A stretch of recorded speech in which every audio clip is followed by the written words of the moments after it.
Bienvenidos de nuevo al Centro de Arte Hernández Quero en esta segunda conferencia del ciclo sobre el patrimonio industrial del azúcar de Motril, y hoy pues tenemos una ponencia maravillosa titulada Experiencia del turismo industrial, casos de éxito y con potencialidad, que corre a cargo pues de nuestro estimado amigo ya Francisco Rodríguez Marín. Como sabéis, hago una pequeña introducción antes de dar paso al conferenciante. Como saben ustedes, la Fábrica del Pilar es una de las grandes herencias del patrimonio industrial a nivel internacional, y su difusión y promoción contribuye a incentivar el llamado turismo industrial como instrumento para el desarrollo económico y la creación de empleo de una localidad o una comunidad. Nosotros creemos firmemente que la Fábrica del Pilar va a ser un destino turístico de referencia y que va a aportar grandes beneficios a la ciudad, eso está claro, pero también va a suponer un enriquecimiento personal para los viajeros, ya que este maravilloso conjunto del patrimonio industrial permite conocer la realidad de un territorio, su historia, su actividad económica durante 1000 años, comprender su desarrollo urbanístico e incluso interpretar el paisaje. Pero hay que tener en cuenta también el valor intelectual y científico que, junto con la emotividad del factor humano, hacen que la visita a una fábrica como la nuestra sea una maravillosa experiencia para los sentidos. Todo esto hace que la fábrica Nuestra Señora del Pilar se ofrezca potencialmente como un gran destino del turismo industrial. Por eso hoy tenemos entre nosotros a un experto en difusión turística del patrimonio y que situará a la fábrica dentro de ese mapa de casos de éxito del turismo industrial y su potencial para impulsarla como un referente del mismo. Francisco José Rodríguez Marín trabaja como profesor del Departamento de Historia del Arte de la Universidad de Málaga desde 1995 y de la Facultad de Turismo desde 1996, donde imparte asignaturas como Patrimonio Industrial, Difusión Turística del Patrimonio Cultural o Mercado del Arte. Ha dirigido numerosos trabajos de fin de grado y dirige y ha dirigido tesis doctorales sobre cultura funeraria, patrimonio industrial y turismo. Y había otro que también, o no, recordaba. Religiosidad popular, religiosidad popular, exacto. Francisco es doctor en Geografía e Historia y obtuvo el premio extraordinario de doctorado con la tesis Málaga Conventual. Es coautor de Málaga, Guía de Arquitectura, y autor de libros como La ciudad silenciada, Cementerios de Málaga, o La ciudad perdida, patrimonio industrial, entre otros. Su preocupación por la difusión del patrimonio le ha llevado a coordinar proyectos de innovación educativa en torno al uso lúdico del mismo. También ha realizado numerosos trabajos profesionales en la gestión del patrimonio histórico, elaborando documentación para su protección. Sus líneas de investigación cubren diversas áreas temáticas como la arquitectura y el urbanismo del siglo XIX, la arquitectura conventual, la religiosidad popular, los cementerios patrimoniales y el patrimonio industrial, materias que ha desarrollado en numerosas publicaciones monográficas y colectivas, además de artículos de revistas y aportaciones a congresos internacionales. Asimismo, ha desarrollado una intensa actividad de difusión y divulgación del patrimonio mediante frecuentes colaboraciones en los medios de comunicación, prensa escrita y programas de televisión. Actualmente es presidente de la Asociación de Defensa del Patrimonio Industrial de Málaga, así como miembro del patronato de la Fundación Patrimonio Industrial de Andalucía, FUPIA, de la que también es miembro nuestro director del proyecto, Alberto Martínez, que está en esa fundación y además representándonos, ¿no, Alberto?, a la Concejalía Patrimonio. Y también es miembro de la Fundación Aduana Museo de Málaga. Ha sido director académico y organizador de las terceras jornadas andaluzas del Patrimonio Industrial y la Obra Pública en 2014, así como también componente del comité organizador del tercer Congreso Internacional Patrimonio Industrial del Azúcar, que se celebró aquí en Motril, en nuestra fábrica del Pilar, y donde la concejalía colaboró en la organización. Descubramos hoy, por tanto, de la mano de Francisco, la belleza que se oculta en los rincones de la producción y la creatividad y que nos invita a explorar las maravillas del progreso humano. Así que, Paco, tú ya en la sala, estamos deseando escucharte. Y quiero comenzar diciendo que todos los años, cuando comienzo la asignatura de Patrimonio Industrial, en una de las primeras clases, cuando se dibuja ese estado de la cuestión del patrimonio industrial, pues siempre aflora el caso de Motril, donde presumo de que tiene, creo yo, que es la única concejalía de patrimonio industrial que existe en España, y lo pongo como ejemplo de una localidad que ha apostado por su patrimonio industrial, porque en definitiva eso es apostar por su propia identidad. Así que desde aquí, pues, no es la primera vez que estoy entre vosotros, colaboro con frecuencia, pero quiero animarles a todos ustedes porque para que esto salga adelante tiene que ser un proyecto de ciudad, no de un equipo de gobierno, sino involucrado en ello toda la población. Bueno, pues ya han visto ustedes, yo soy profesor de patrimonio industrial, pero también soy profesor de turismo prácticamente todos esos mismos años. Así que eso me da quizá una visión particular que yo no puedo separarlo. El patrimonio por un lado, la historia del arte o el turismo por otro. Siempre aflora la visión de un lado y hacia otro. Y hoy, para poder de alguna forma sacar algunas conclusiones, pues he seleccionado 5 casos, 5 ejemplos de recuperación del patrimonio industrial y que se ha puesto en valor y a visita del público, con diferentes resultados, con diferentes formas de gestionarlo, porque de alguna forma creo que todo eso nos puede ayudar a reflexionar. En primer lugar, vamos a hablar de un proyecto que está en este momento en pleno desarrollo, que es de primer orden. Vamos a hablar de un patrimonio que se encuentra en el Uruguay, en una localidad que se llama Fraiventos, y que está inscrita ni más ni menos que en el listado de Patrimonio Mundial de UNESCO. Este es el lugar donde se ubica, justamente lo que vemos allí es el río de la Plata, ese ensanchamiento donde el océano viene a mezclarse con el río Uruguay, y si seguimos ese río nos lleva precisamente hasta esa localidad que se llama Fraiventos. Hay una regla de oro en los procesos productivos, en las fábricas y en la industria, y es que una fábrica nunca tiene una ubicación caprichosa ni aleatoria. Una fábrica está donde tiene que estar, es decir, donde se dan las condiciones idóneas para que sea realmente rentable y productiva desde el punto de vista de las materias primas, del capital humano y también de los medios de transporte, incluso de las fuentes de energía. Y todo eso se daba en este lugar. Esto, para que nos hagamos una idea, es algo muy parecido a la pampa argentina, son grandes llanuras extensísimas, con un clima templado, muy bien irrigadas por ríos y arroyos, una zona idónea para lo que nosotros le llamamos la ganadería extensiva. Allí la introdujeron los jesuitas en el siglo XVI y realmente pues, el ganado allí se criaba muy bien. Pero claro, otra cosa es el aprovechamiento de ese ganado. El Uruguay, estamos hablando de unas distancias realmente enormes, con todas las dificultades que supone el aprovechamiento de esto, que muchos definían ya en su época como una mina de carne. Pero ojo, se aprovechaba más la piel que la carne. La piel porque se hacía cuero y volvía de nuevo a España porque había una gran demanda de cuero para todos los temas de utillaje, de zapatería, tenía muchísimas utilidades, pero otra cosa era el aprovechamiento de la carne porque había un gran problema, cómo conservarla y cómo transportarla. La carne históricamente se ha conservado en salazón y es cierto que aquí hubo en su día importantes fábricas de salazón y eran además tremendamente consumidores de toneladas de sal que venían no solo de América, incluso de España, para esas fábricas de salazones, pero todo de una forma muy limitada. Estamos hablando de miles de cabezas de ganado que no había forma después de darle salida.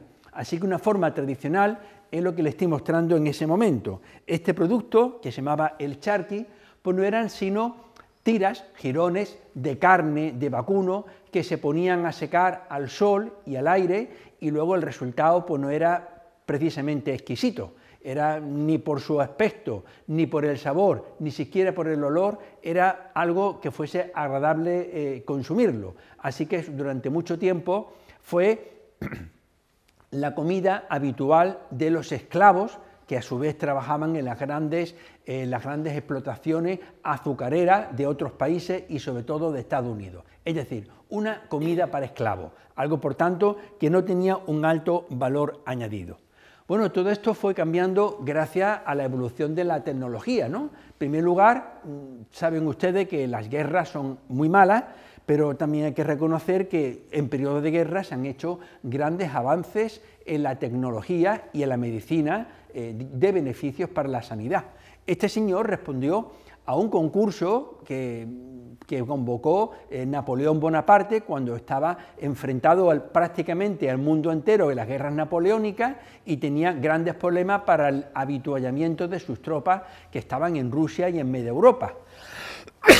El problema no era tanto el transporte, sino la conservación de los alimentos, y este señor precisamente fue el descubridor de la conserva, que si un alimento lo introducimos al vacío en un recipiente herméticamente cerrado, de forma que no pueda entrar el aire y por tanto no va a haber oxígeno, no van a poder vivir las bacterias responsables de la putrefacción y por tanto ese alimento tiene una continuidad en el tiempo. Bueno, pues el segundo inventor, pues alguien al que le debemos mucho, como prácticamente muchos lo consideran el padre de la química orgánica por los grandes avances que dio este señor en Alemania, el barón Justus von Liebig, que entre otras muchas descubrimientos, pues inventó el extracto de carne. El extracto de carne, pues nosotros lo hemos conocido en su versión contemporánea, es lo más parecido a las pastillas de concentrado de Avecren o de Maggi que durante mucho tiempo hemos utilizado como condimento en nuestra cocina. En definitiva, él sería el que conseguiría toda esa cantidad de carne que allí había en abundancia, conseguirla en un concentrado muy reducido y que además se pudiese transportar. Eso fue todo un descubrimiento. Así que Liebig se asoció con un segundo químico, viajaron al Uruguay, allí compraron una fábrica de salazones que estaba funcionando desde 1859 y la reconvirtieron en una fábrica de extracto de carne, la que están ustedes viendo en este lugar, con la cual además se hizo una publicidad muy eficaz en todo el mundo entero. Y bueno, hay que decir que los productos que se fabricaban en este lugar llegaron a prácticamente a todo el mundo, se convirtieron en algo de uso usual, popular, en todas sus versiones, sobre todo además en épocas de guerra, porque tiene una gran utilidad para alimentación de los ejércitos. Tengamos en cuenta que eran necesarios, creo recordar que eran como unos 40 kilogramos de carne para conseguir 1 kilogramo de concentrado, pero ese kilogramo de concentrado, pues mezclado con agua y calentado, era capaz de dar de comer a muchísimos soldados. Entonces era algo que tenía una gran demanda como algo desde el punto de vista estratégico en las campañas bélicas y en las campañas militares. Bueno, la historia de esta fábrica, que fue realmente enorme, luego vamos a tener ocasión de comprobarlo, esto llegó a este lugar, llegó a denominarse como la cocina del mundo, primero por la cantidad de productos que se elaboraban y que llegaban prácticamente a todos los confines de la tierra. En el año 1922 fue comprada por un capital británico, la fábrica pasó a denominarse El Anglo, que fue como mucho tiempo se le ha estado llamando, pero también hay que decirle que el producto al final acabó identificado con el nombre de la localidad donde se producía. Todo el mundo hablaba de un caldo Fraiventos, porque Fraiventos era el pueblo, la localidad donde estaba instalada esta enorme fábrica. Fíjense ustedes que las carnes ya enlatadas por el procedimiento que yo le acabo de mencionar sí que se podían conservar, sí que se podían transportar, se repartieron prácticamente a todo el mundo, pero fíjense ustedes que la lata tenía un inconveniente, que por fuera no tenía nada que indicase cuál era su contenido. Mientras fuese carne picada, bueno, pues vale, se sabía, pero es que la fábrica acabó diversificando sus productos. Esto era un problema no solo de esta fábrica, sino de otras muchas más, hasta que llegaron nuevos avances tecnológicos. Por ejemplo, primero fue la invención de la litografía. La litografía era el estampado sobre papel, pero mucho más importante fue cuando Robert Barclay inventó el sistema para hacer ese mismo procedimiento sobre chapa metálica. Entonces se utilizaba la misma hojalata que luego vamos a utilizar para hacer las latas, los envases para las conservas, pero en lugar de ser lisas van a tener un estampado que no solo nos la van a convertir en atractiva, sino que nos van a permitir saber cuál es el interior de esa lata sin necesidad de abrirla y encontrarnos con la sorpresa de que cuando esperábamos verduras no aparezca carne o cuando no esperábamos carne no aparezca pescado, cosa que ocurría además con mucha frecuencia. Le he puesto algunos ejemplos solo de la diversificación tan considerable que tuvieron en esta fábrica. El corned beef, es decir, la carne enlatada, era quizás lo más popular, también el concentrado de carne, pero ya en su época más avanzada acabaron produciendo prácticamente de todo. Nada es eterno, ni el ciclo del azúcar fue eterno en las tierras donde vivimos, ni la utilidad ni la rentabilidad de esta fábrica duró siempre. En el año 1960 fue nacionalizada por el gobierno del Uruguay y hacia finales de esta misma década pues ya se vio que no era rentable y se cerró. Hubo intento de reabrirla, pero todos los técnicos concluyeron que la maquinaria se había quedado obsoleta, cosa que ocurre con mucha frecuencia en la industria, que ya habría que traer maquinaria nueva, que la inversión era muy costosa, así que se dejó de producir ni aquí ni en otras muchas fábricas que surgieron en este lugar. ¿Por qué en este lugar? Tengamos en cuenta que aunque el río Uruguay desemboca en el río de la Plata, es un río grande, caudaloso, que precisamente a la altura de Fraiventos tiene gran profundidad, lo cual era fundamental para que los barcos llegasen hasta las propias puertas de la fábrica, hasta el embarcadero que tuvieran y transportar y distribuir esa mercancía por todo el mundo. Tenían las vacas prácticamente gratis, que pastaban en el suelo, tenían capital humano. En esta fábrica llegaron a trabajar 10.000 personas procedentes de 65 nacionalidades distintas. Eso nos puede dar una idea la importancia y el volumen del que estamos hablando cuando nos referimos a esta fábrica. Así que nosotros ahora vamos a hacer una especie de recorrido virtual. Estas son las puertas de ingreso al mismo y lo primero que nos damos cuenta es que en este lugar, que está separado, antes si se fijaron ustedes dónde estaba el pueblo o la ciudad de Fraiventos y dónde estaba el Anglo, estaban separados.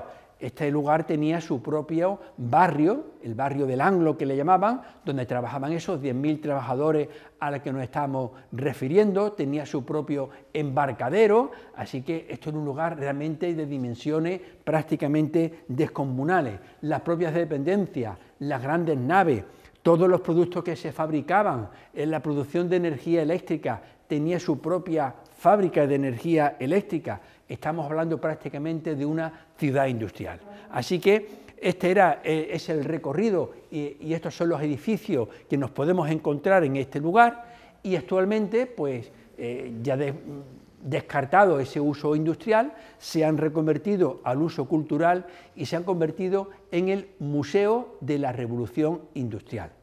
Porque la Revolución Industrial comenzó en el Uruguay justamente aquí. Y de hecho, esta fue el primer lugar donde se produjo energía eléctrica de todo el Uruguay, y todo esto le confiere una gran singularidad. Bueno, yo hice el recorrido por esta fábrica acompañado de mi compañero y colega René Boreto, que ya no está entre nosotros. Él fue el encargado de poner en marcha esta fábrica y el encargado también de un gran reto que finalmente se conseguiría, que fue la inscripción de esta fábrica en el listado de Patrimonio Mundial de UNESCO. Es decir, que UNESCO le reconociese la importancia, la singularidad, no para los uruguayos, sino para el mundo entero, porque sus productos fueron repartidos por el mundo entero. Es un proyecto museográfico que no ha parado de reinventarse y de mejorarse. Cuando yo lo conocí todavía no tenía la fase de desarrollo que tiene en este momento, pero a través de él podemos ver las oficinas. Había cientos de oficinas, de oficinistas que estaban gestionando los pedidos que se recibían de prácticamente el mundo entero. Ese elemento tan curioso que ven ustedes ahí, que a nosotros nos recuerda a los cepillos de las iglesias donde ponemos una moneda para encender una velita. Ese era el sistema que tenían los trabajadores para fichar cada día cuando entraban a su jornada laboral. Cada uno tenía su ficha, la ficha la dejaban caer por las ranuras y ya había un personal que se encargaba de comprobar quién estaba trabajando en ese turno y quién no estaba. Me contaban que algo muy parecido se hacía en las fábricas del Pilar. Pues bueno, pues veamos que tenemos ya un elemento en común. Bueno, es una fábrica enorme, con una chimenea enorme, que tenía sus máquinas de vapor, sus generadores de energía eléctrica que estaban en el sótano, en el subsuelo, y que aquí lo que se ha hecho ha sido, pues, primero, dejar constancia, exponer toda la diversidad de envases y de productos que se fabricaban y también reconstruir virtualmente el proceso productivo. Vemos, por ejemplo, cómo están entrando las máquinas, las grandes cajas con todos los envases de carne que están entrando en el autoclave para conseguir matar todos los microbios que pudiera tener, y recorriendo la fábrica, que está tal cual, está perfectamente conservada, en buen estado de conservación. Podemos hacernos perfectamente la idea de cómo funcionaba ese sistema productivo y cómo eran, cuando estaba realmente trabajando, esas 10.000 personas, donde unos se encargaban de, lógicamente, lo menos agradable, el sacrificio de los animales, el despiece, el separar las pieles, el preparar los distintos productos. Todo eso se puede ver en el recorrido. Ahora, en la actual museografía, que no estaba cuando yo la recorrí, pues lo primero que recibe el visitante es un vídeo donde podemos ver, pues, cómo era esto cuando estaba vivo. Y otra cosa muy curiosa, porque siempre se va buscando el carácter experiencial, la experiencia en todo este tipo de productos, es, por ejemplo, el elemento sonoro, una reproducción de los sonidos que se producían en la fábrica para que el visitante, cuando entra, se pueda de alguna forma sentir inmerso en ese ambiente, en esa atmósfera, y hacerse una idea de qué es lo que percibían los trabajadores cuando estaban establecidos en otro lugar. Vuelvo otra vez hacia atrás porque me gustaría que no pasara desapercibido.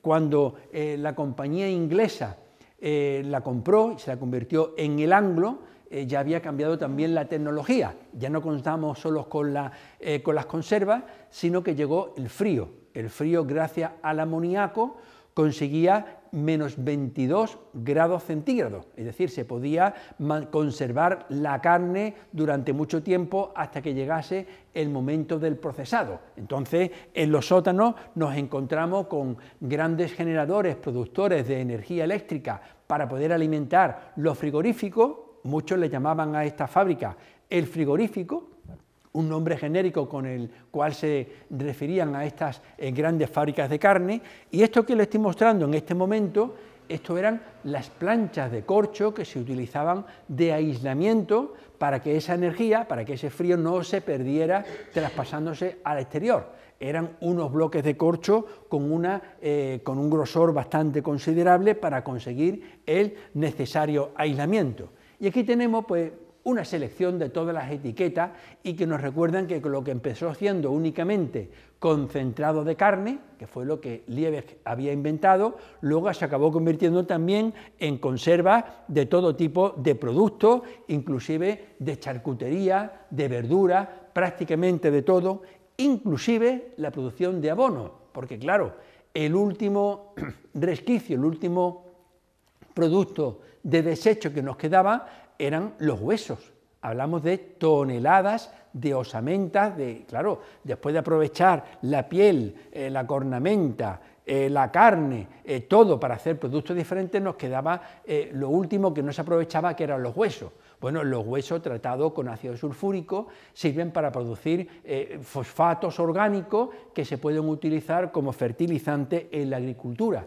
Y precisamente en este momento había una gran demanda de fertilizante en la agricultura. ¿Y esto que les muestro? El embarcadero. Tenían su propio embarcadero, de forma que los barcos, gracias al calado que tenía el río Uruguay en este lugar, que toda esta zona se le llama el Bajo Uruguay, llegaban hasta allí y se podían marchar para Europa cargado de toda esa producto agroalimentario que además tenía tanta demanda por parte de los ejércitos de prácticamente todo el mundo. Todavía está en mal estado, pero están ahora mismo en proceso de recuperación y restauración, como estamos también en Motril con la fábrica de Nuestra Señora del Pilar. Eso lo tenemos, por tanto, en común. Hay también, porque es enorme, otra fórmula de reaprovechamiento, que es convertirlo, claro, tiene muchas naves, todo no puede ser museo. ¿Qué hacemos con todas las naves? Pues hay una parte que está funcionando como parque empresarial, y hay toda una cantidad de empresas, de fábricas, que están aprovechando esos edificios y están allí funcionando, aprovechando esos espacios. Bueno, esto fue un momento clave. Esto es algo que tampoco se puede descuidar. Me consta los esfuerzos de mi amigo René Boreto por convencer a la UNESCO de la tremenda importancia que tenía este lugar, y finalmente se vio coronado por el éxito. En el año 2015 UNESCO lo inscribió en el listado de Patrimonio Mundial. Fíjense ustedes que eso quiere decir que esta antigua fábrica a nivel patrimonial está situado al mismo nivel que el Alhambra de Granada, que las pirámides de Gizeh, o que, yo qué sé, grandes edificios, el Machu Picchu, por poner un ejemplo. Pues tiene la misma categoría, porque la importancia que ha tenido para la humanidad es igual. No solo nos tenemos que fijar en la monumentalidad y en lo estético, sino en lo que se ha supuesto en la vida humana y en los colectivos durante muchísimo tiempo. Y bueno, pues también han ido adecuando su oferta a las necesidades, a las demandas del público visitante. Se ofrecen visitas guiadas para los grupos, cada uno tiene su coste, y llama mucho la atención, por ejemplo, que de los 3 recorridos que hacen, en uno de ellos pues se hace en bicicleta, porque la distancia dentro del conjunto fabril es tan grande que hay que recorrerlas con otro medio de transporte, y se hace de una forma además muy ecológica, que es el uso de la bicicleta. Aquí tenemos imágenes de una de esas visitas guiadas por uno de esos guías que se han especializado en contar toda la historia de este frigorífico, que así es como allí se le llama habitualmente. Y claro, la declaratoria por parte de la UNESCO pues marca un antes y un después. Yo recuerdo, yo visité este lugar en el año 2009 y recuerdo que en el comercio, comprando, pues la gente me contaba, bueno, ¿y ustedes son españoles? ¿Y ustedes a qué han venido aquí?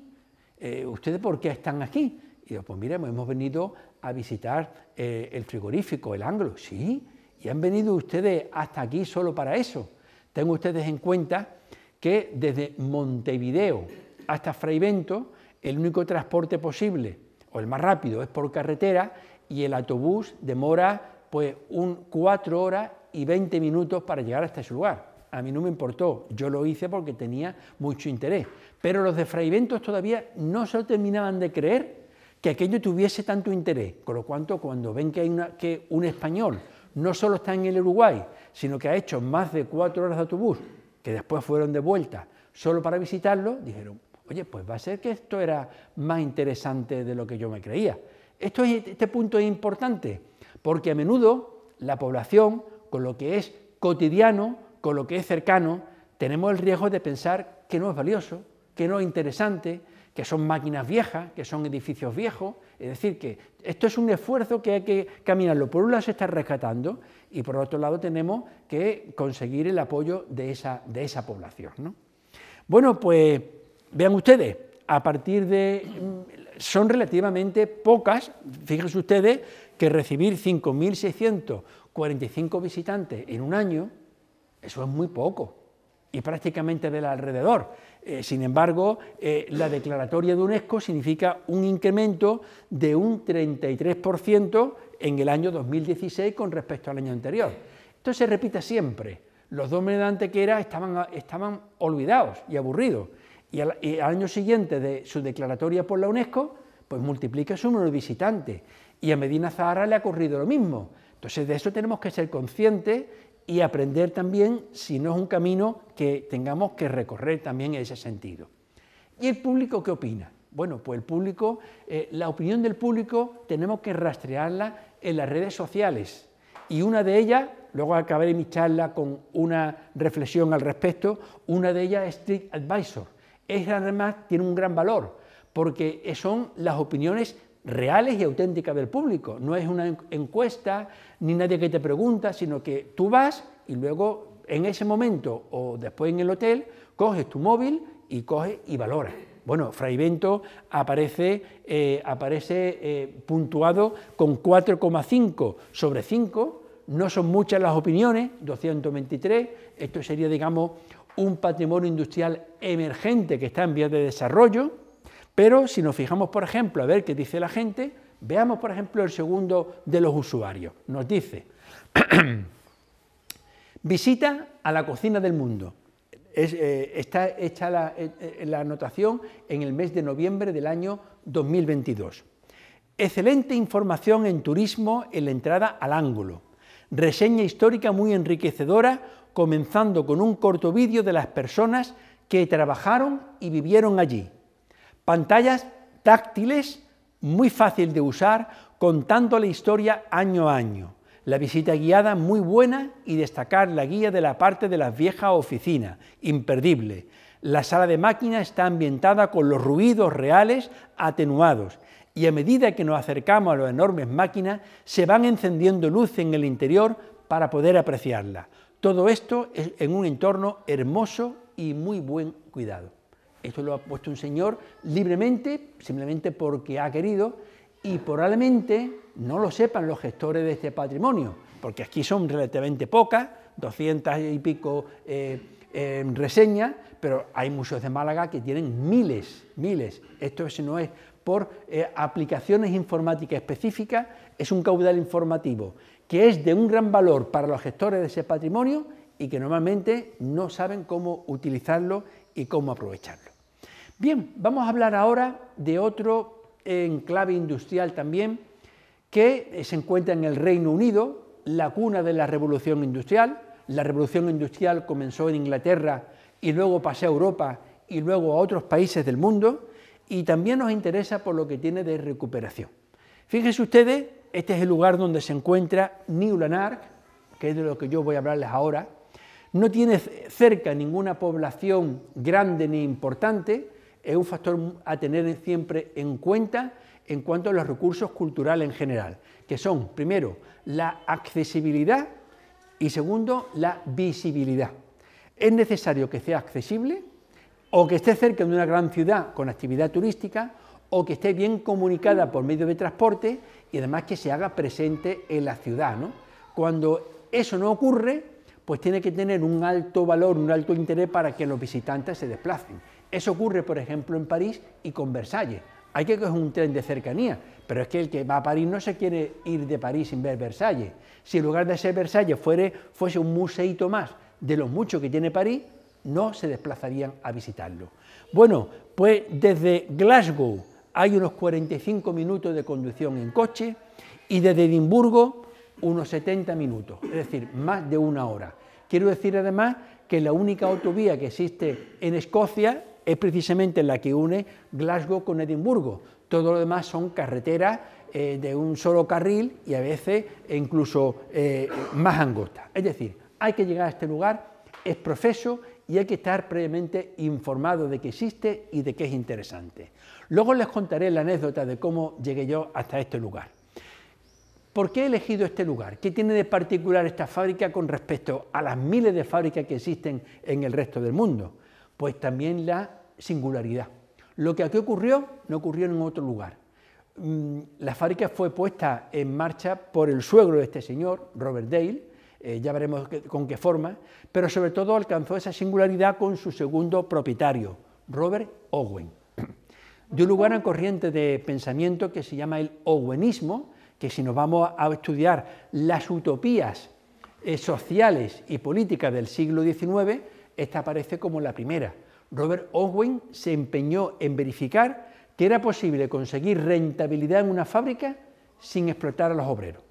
Estamos en la época donde la clase obrera estaba en el máximo de la explotación, con larguísimas jornadas de trabajo, unas condiciones de vida paupérrimas, totalmente insalubres, eran prácticamente animales de carga. Y él se planteó poder demostrar no solo que se podía ganar dinero sin explotarlo, sino que además tenía una filantropía que la volcó hacia sus trabajadores y dotó a este lugar de elementos sanitarios, de escuela, de guardería, en la cual asistían los hijos de los trabajadores durante las horas diurnas y los propios trabajadores durante las horas nocturnas, e implantó un sistema educativo revolucionario para esa época en Inglaterra, donde lo que estaba implantado era la filosofía de la letra con la sangre entra, el castigo físico y corporal. ¿Qué fue lo que ocurrió en este lugar? Pues allí se implantó un invento de la época, de nuevo la tecnología, la llamada water frame, que era una máquina que conseguía hilar utilizando la fuerza motriz que proporcionaba pues la fuerza hidráulica, la de un río, de forma que la máquina era capaz de hacer 8 hilos de forma simultánea sin intervención humana, cuando unos meses antes había una señora con una rueca haciendo el hilo a mano y tardando varios días en hacer una madeja de hilo. Esto fue algo revolucionario. Después vendrían otras que en lugar de 8 serían 16, y finalmente esto sería multiplicar exponencialmente la productividad de esta fábrica.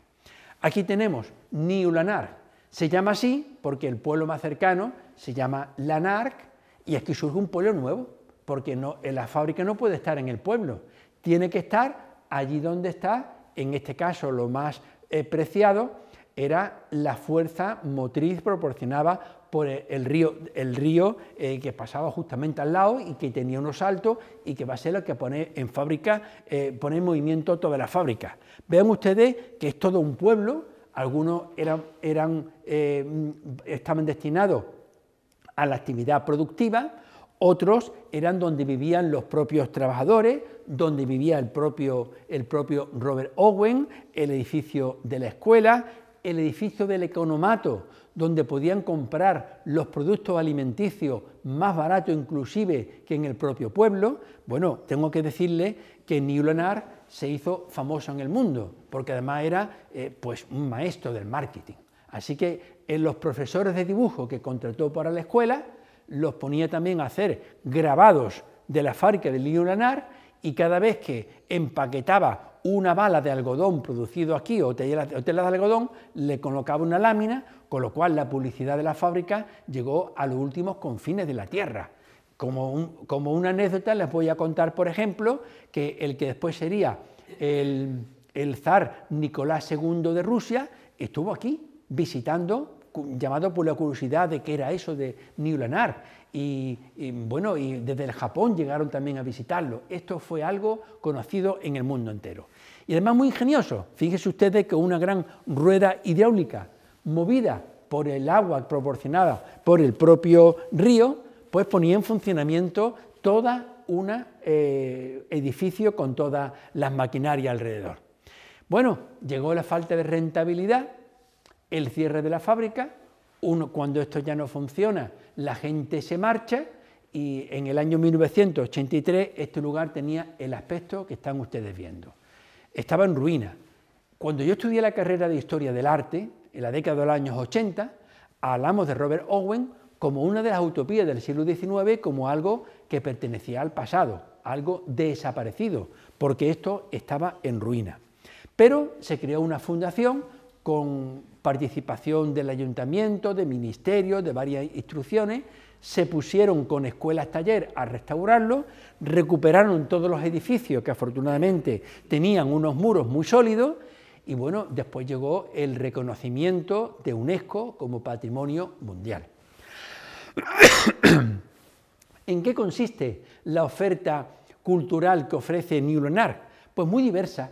En primer lugar, yo ya la conocía por mis estudios, en las oficinas de información turística de, por ejemplo, de Edimburgo, lo que te dan o lo que puedes recoger es un flyer, un papelito, donde nos aseguran que se nos va a aparecer un fantasma. Bueno, eso no es verdad a media, porque el fantasma es verdad que aparece, está interpretado por una actriz, una niña. Esto es lo que se llama la Annie McLeod Experience, la experiencia de Annie McLeod, que interpreta el rol de una niña, inventado lógicamente, que vivió supuestamente en esta fábrica y que cuenta en primera persona cómo era el estilo de vida en esta fábrica. Obviamente se trata de una holografía, es una proyección tridimensional, la tecnología nos ayuda a eso, y esto se conoce pues algo muy parecido a lo que nosotros le llamamos el tren de la bruja. Es un vehículo en el cual nos introducimos, nos mete por un largo túnel a oscuras, y a lo largo de un recorrido nos van apareciendo proyecciones holográficas, diaporamas, escenografía, y un audio nos va contando la historia de la fábrica y de este pueblo, de este lugar industrial. Nos cuentan cómo funcionaba el economato, cómo funcionaba la escuela, cómo los trabajadores no se fiaban de este señor tan raro que no se comportaba como el resto de los dueños de fábrica y que les obligaba a ir a la escuela, hasta incluso fomentó la responsabilidad entre los trabajadores, porque en lugar de, digamos, atosigarlos para hacerlos productivos, se tenía un sistema muy original. Encima de cada máquina colgaba una especie de hexágono de madera y tenía cada cara pintada de un color distinto. Así que el encargado, al final de la jornada, iba pasando y en función del comportamiento del obrero dejaba visible el color blanco, el negro, el rojo, el azul o el verde o el amarillo. El propio Robert Owen en persona, al final de la tarde, hacía un paseo por la fábrica y solo con ver el color predominante ya sabía cómo había la cosa. No le tenía que decir nada, porque cuando un obrero tenía un color desfavorable y sabía que tenía colegio, casa, economato, cosa que no tenía el resto de los trabajadores, él mismo se avergonzaba y ya procuraba ser más productivo al día siguiente. Bueno, todo esto nos sirve para poder ver la singularidad que tuvo este lugar. La siguiente exposición es más convencional, de maquinarias, textiles que estuvieron trabajando en este lugar. Quizás más curioso es que podemos visitar la casa donde vivía el propio Robert Owen, decorada a su estilo, burguesía de la época, él vivía bien. Curioso también que podamos visitar las casas de los obreros, porque aunque nos puedan parecer muy modestas, esto de tener una vivienda para un obrero y no vivir en una sola sala, la familia entera, o lo que están ustedes viendo, que ese maniquí lo que nos está indicando, que tenían baño público-privado. Los trabajadores de la época no lo tenían, solo los que trabajaban en New-Lanark. En fin, que es mucho lo que podemos aprender. Pero, claro, tienen también inconvenientes, no solo la lejanía, también el clima. Tienen un pico de visitantes en verano que tiende después a caer cuando la climatología tan adversa de Escocia dice aquí estoy yo con el frío y con la lluvia. Pero se han reinventado. Tienen programas especiales para Navidad, para las vacaciones escolares. Parte de los edificios, tenían de sobra, pues lo han reconvertido en hotel, más caro, hostel, para los jóvenes, más barato. Tenemos un restaurante, cafetería para los visitantes de día que vamos a visitar el museo, y un restaurante de lujo para los que más piden más. Hay viviendas que se pueden alquilar, se pueden celebrar eventos, se pueden celebrar bodas. Es decir, que en lugar de pensar, tengo una fábrica, hago un museo, hago una oferta diversificada.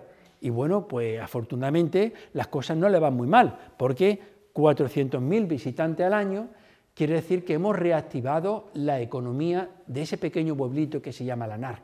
Se han conseguido un buen montón de empleos directos, más los empleos indirectos, porque lógicamente toda esta actividad requiere un consumo, un transporte, aunque sea un taxi, para desplazarnos en este lugar.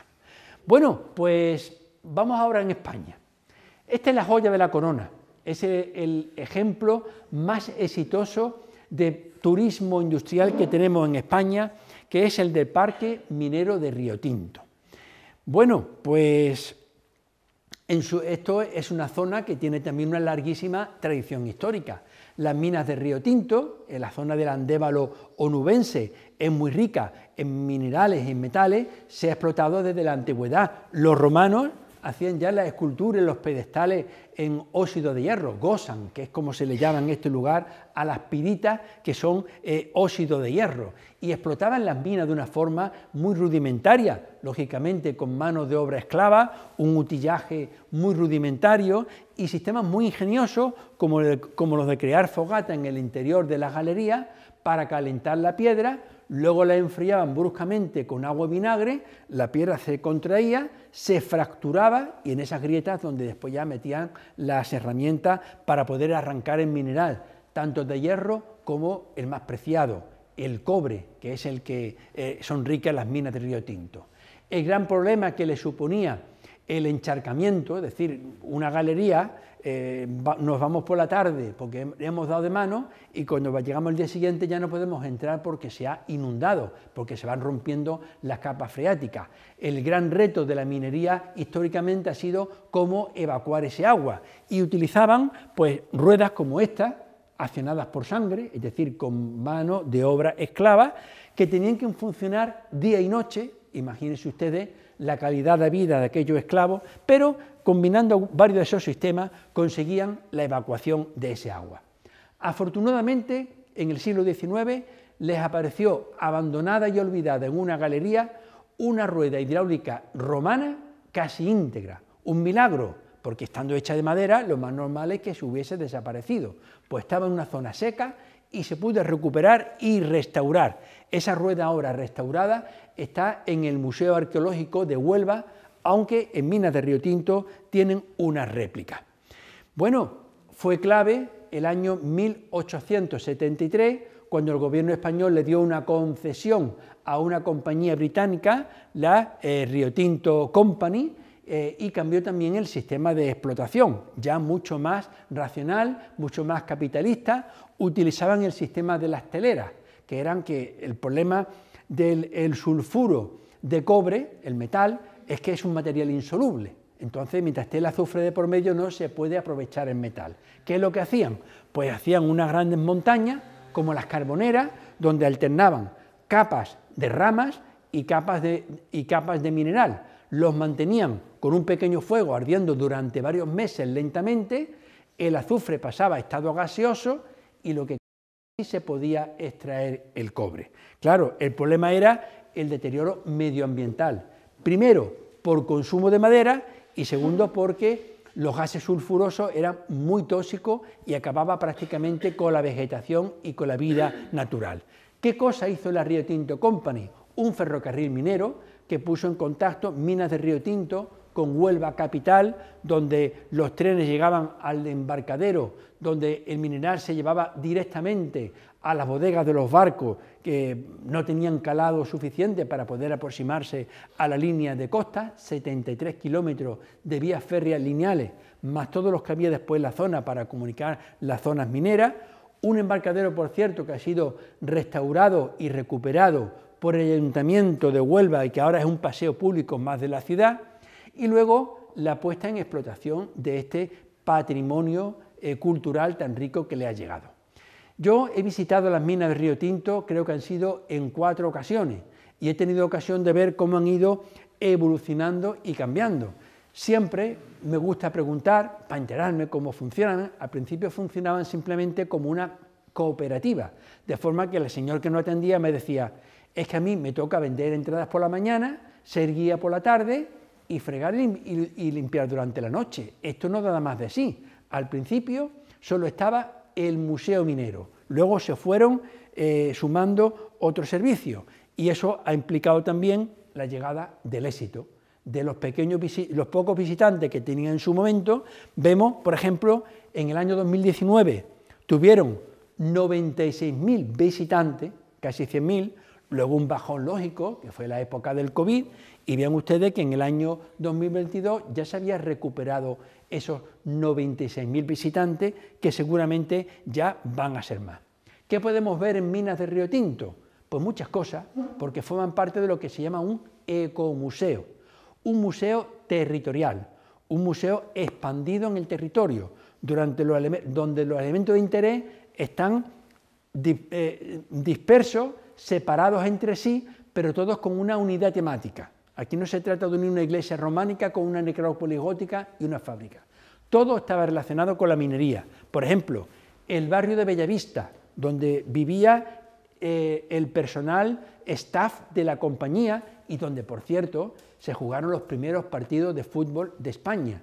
No en Huelva capital, no fue el Huelva Balompié, fue en Mina de Río Tinto donde se jugaron los primeros partidos de fútbol. Otra cosa muy llamativa, Corta Atalaya, es una mina a cielo abierto. Es decir, empezar a hacer un agujero buscando el mineral de cobre y llegar al final de su explotación a un agujero que tiene 1.200 metros de longitud, 900 metros de anchura y 333 metros de profundidad. Algo impresionante.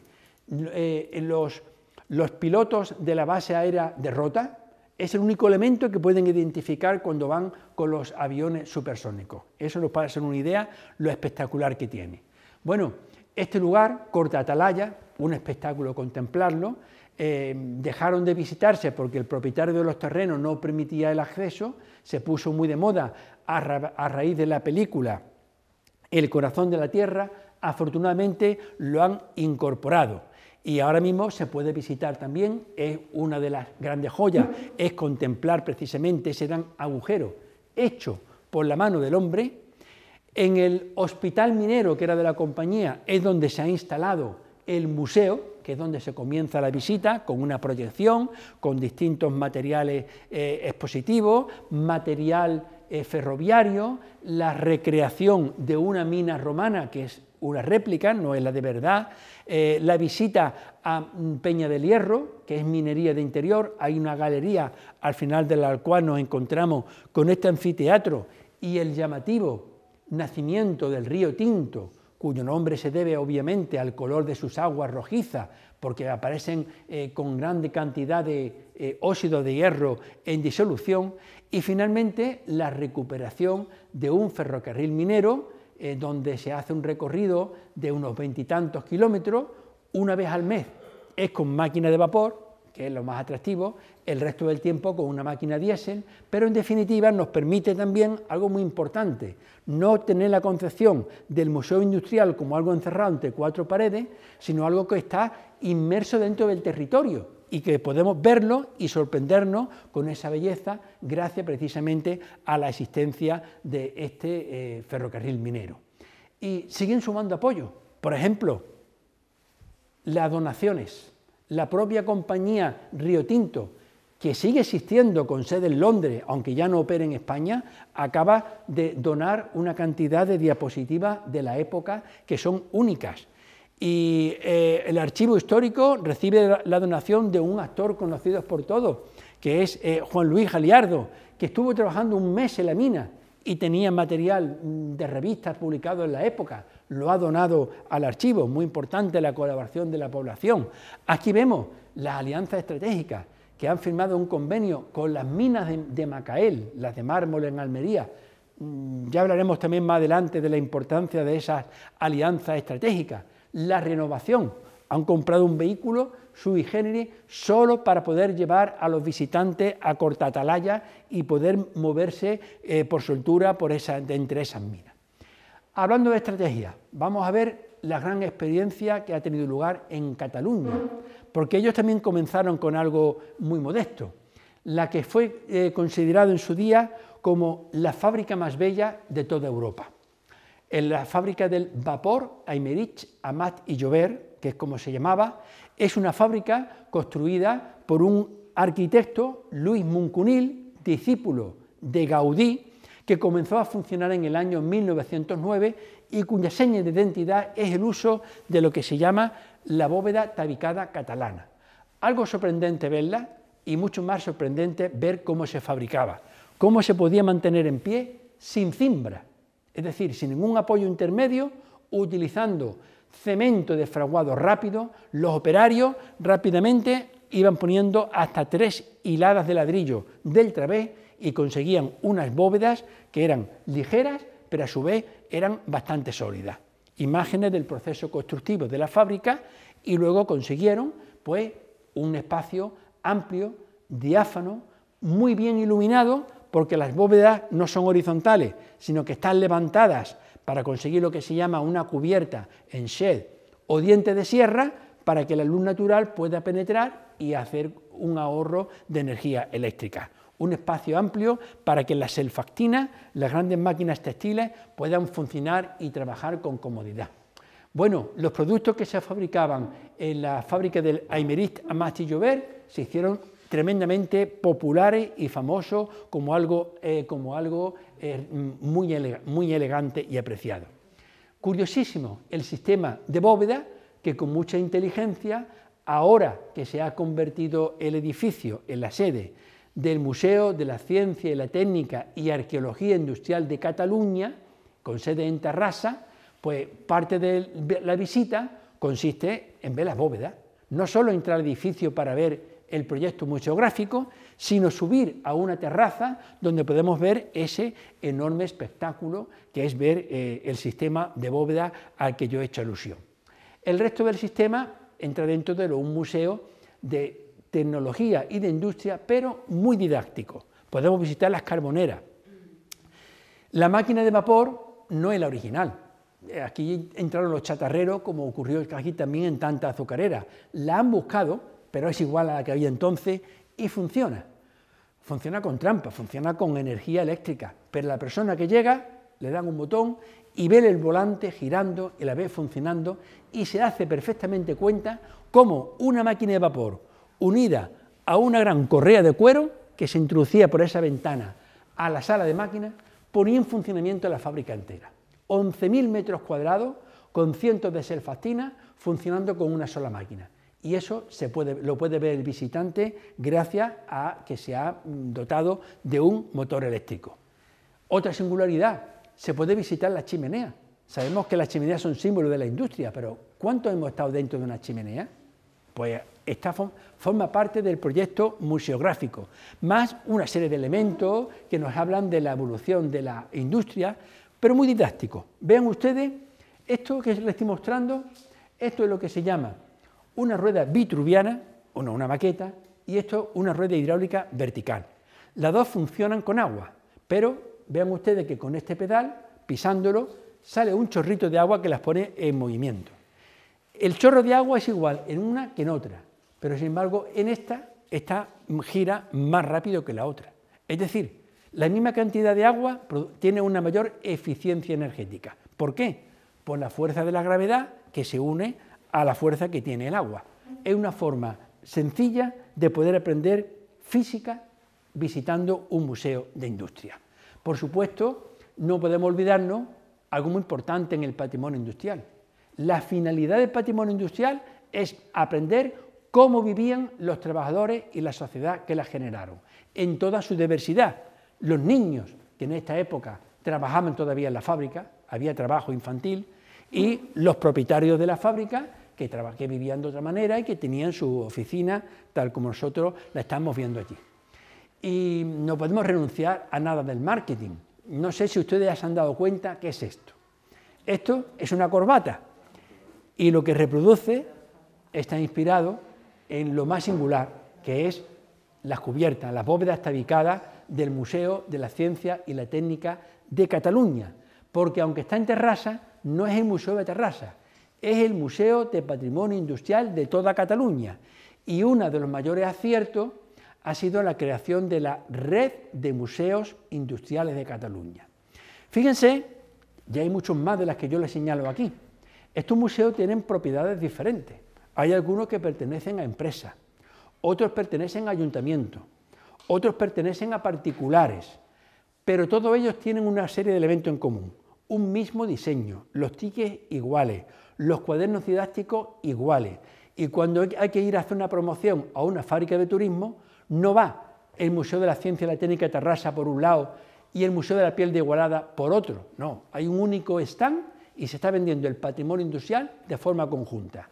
Y cuando yo visito uno de estos museos, en el donde compro los tickets, me encuentro los flyers, los folletos de los museos industriales que tengo a su alrededor, porque el que le interesa visitar un museo industrial, presumiblemente le interesa visitar otro que sea distinto, porque otra cosa la que han tenido en cuenta es en no repetir contenidos. tienen ya 20 y tantos museos industriales y no hay dos que sean iguales. A mí me gustaría reflexionar, ¿cuántos museos del aceite tenemos en Andalucía? Nos echamos la pata lo uno a lo otro. Falta esa gestión de conjunto, planificada, para hacer la fortaleza que supone la unión y no hacernos la competencia, no hacer, es que mi museo del aceite tiene este y el tuyo no. Yo creo que esto nos tendría que hacer pensar. Un ejemplo de los muchos museos que se pueden visitar en Cataluña de naturaleza industrial, una de minería, una harinera, de la piel, del ferrocarril, 20 y tantos museos industriales. Y una promoción conjunta, ya ha cumplido 40 años este museo, y bueno, aquí tenemos una estadística del número de visitantes. Fíjense ustedes que en el año 2023 sobrepasaron los 100.000 visitantes. Es decir, que ha supuesto una inversión, se ha tomado en serio, pero finalmente se le ha conseguido un rendimiento, y ojo, no solo económico, porque una gran parte de estos visitantes es público escolar. Fíjense ustedes allí, el 56% visitantes individuales, el 43%, que es casi la mitad, es público escolar. Pero bueno, que es maravilloso que los colegios, que los institutos vayan a estos museos, porque allí aprenden ciencia y técnica. Y yo me atrevería a decir que la decisión futura de escoger el día de mañana una carrera de humanidades o una carrera de ciencia, química, física o ingeniería, depende en gran parte de esas experiencias previas que quizás hemos obtenido en estos museos. La última experiencia que les voy a mostrar pues es un poquito agridulce, es lo que se llama Taramundi. Taramundi se encuentra en Asturias. Asturias está en un muy buen momento desde el punto de vista turístico. Hace poco nos indicaron que han batido récord este verano pasado de visitantes, con atractivos de muy diversas características. Hay una zona que también está lejos, está ya casi pegando con la provincia de Lugo, es decir, que hay que hacer unas horas de coche, pero realmente pues es una zona maravillosa desde el punto de vista, sobre todo, paisajístico, cuya naturaleza está además muy bien conservada.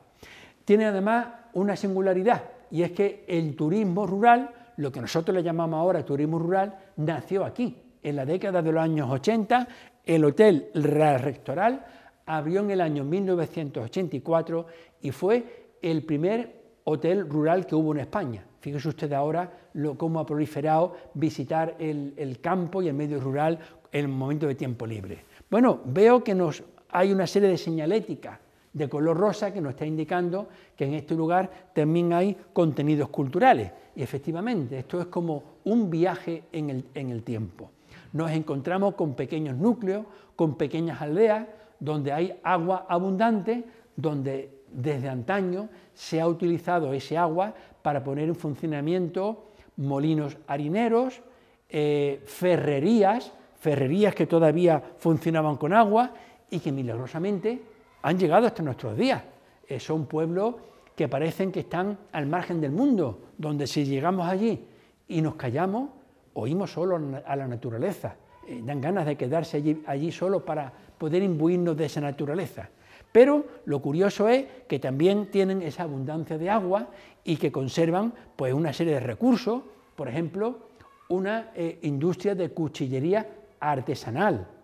Yo tengo en mi cocina un cuchillo, este cuchillo que está este señor elaborando en este momento, lo tengo yo ahora mismo en la cocina de mi casa y lo tengo al uso. Coge el material y lo hace delante tuya, ves cómo lo hace y te lo puedes llevar. Entonces ya no compras un producto, compras experiencias. Y tenemos pues las ruedas hidráulicas que ponen en funcionamiento pues todavía el martillo pilón que golpea el hierro para darle la forma, la fragua que se alimenta con aire proporcionada por un gran fuelle accionado por el agua, como se hacía hace 200 años, que ha desaparecido en todos los lugares y que allí se puede ver. Algo realmente muy atractivo, pero a mi modo de ver no optimizado. Yo siempre entro al final, trato de ganarme la confianza y preguntarle ¿cuántos visitantes tienen ustedes al año? Y dice, hombre, aquí habitualmente, por ejemplo, el propietario del Museo de los Molinos, unos 10.000 visitantes al año. Bueno, ahí le dan para vivir. Pero, y yo le preguntaba, bueno, ¿y no tienen ustedes una coordinación, usted con el señor de los cuchillos, con el señor de la aldea? Y dice, pues no, aquí esto es imposible, aquí cada uno va por donde le parece, cada uno hace con su casa lo que le parece. Claro, imagínense ustedes, comparemos las cifras de visitantes de antes, el Sistema Nacional de Museos Industriales, con este, donde cada uno va por libre. ¿Qué es lo que se echa en falta? Falta una imagen de marca, una imagen que identifique Taramundi ante el resto del país, el resto del mundo, un logotipo que lo veamos y podamos distinguir donde nos encontramos, que resalte la singularidad, que lo que aquí podemos ver no lo podemos ver en otro lugar, y con esa promoción conjunta multiplicarían el número de visitantes. Han mejorado porque se están beneficiando de ese aumento del turismo que ha tenido Asturias. Creo que las cifras últimas del último año rozaban los 36.000 visitantes al año. Vean ustedes el ver todavía cómo esto, el eje en su interior, pone en funcionamiento el martillo pilón, que es capaz de transformar el hierro, y cómo fabricaban el hierro ellos mismos. Esto es como un viaje en el tiempo, ¿no? Como si ahora pudiéramos irnos al Pilar y ver cómo fabricaban el azúcar todavía con esa maquinaria. Bueno, un lugar al que no le faltan atractivos, pero que a mi modo de ver pues no está optimizado, precisamente porque desde el punto de vista de la gestión pues no se han dado los pasos necesarios. Aquí nos hablan de que en la oficina de información turística atendieron a 25.000 personas y calculan que por cada uno que consultaba vendrían otros 3 visitantes y que el número de visitantes podrían ser los 100.000, pero como les decía, algo que no está optimizado. Y voy a acabar con esta máquina, porque antes les hablaba, con esta diapositiva, perdón, esta imagen, porque antes les decía que existe un verdadero caudal. Bueno, les tengo que anticipar, para un director de museo es muy importante saber lo que opinan los visitantes, porque saben quiénes son los que vienen, los que no vienen, cuándo vienen, en qué época del año, si vienen solos, si vienen acompañados, cuántos se han desplazado para visitar este museo. Y claro, lo más que pueden saber es que cuando nos dan el ticket, nos dice, ¿cuántos son ustedes? ¿De dónde vienen? Es todo lo más, no le van a hacer la encuesta. Pero el caso es que la gente después la hace por su cuenta, la hace en las redes sociales, en TripAdvisor, pero ¿qué hacemos cuando, por ejemplo, para hacer esto se han utilizado miles y miles de reseñas que han dejado la gente en la plataforma de TripAdvisor? Existe una aplicación informática, esto lo ha hecho un doctorando mío, Marco Soto Rumiche, estamos trabajando en esa línea, que es capaz de poner la máquina a funcionar, tarda horas y al final convierte lo que se llaman datos no estructurados en datos estructurados, que es decirme, a ver, ¿qué opinan de este museo en este sentido? ¿Con qué relacionan este museo con respecto a otro? Y nos damos cuenta, por ejemplo, esto está hecho exclusivamente sobre un estudio sobre recursos de patrimonio industrial minero en España. Aquí está Río Tinto, está Almadén, están las minas de Asturias, están las que hay en La Unión, y nos damos cuenta, por ejemplo, vean ustedes que el círculo más grande significa que las palabras aparecen mencionadas en mayor número de ocasiones, el más pequeño que aparecen menos veces. Entonces vean ustedes, por ejemplo, cómo los usuarios en su mente relacionan minería con visita guiada, recorrido, con museo, con tren, con hierro, peña, por peña de hierro, aquí igualmente con interesante, con guía, con niño, con historia, con explicación, con hora, con recomendable, es decir, algo que los gestores de estos museos, pues indudablemente les interesaría saber, porque saben, una cosa es lo que yo, que genero un proyecto museográfico de una exposición, presumo que es interesante y luego no sé si eso realmente funciona y si la gente lo encuentra interesante en la misma medida. Así que vemos que la tradición y la tecnología tienen que darse la mano para conseguir una mayor eficiencia. Y con esto ya pues termino mi intervención y le agradezco mucho la atención que me han prestado. Muchas gracias.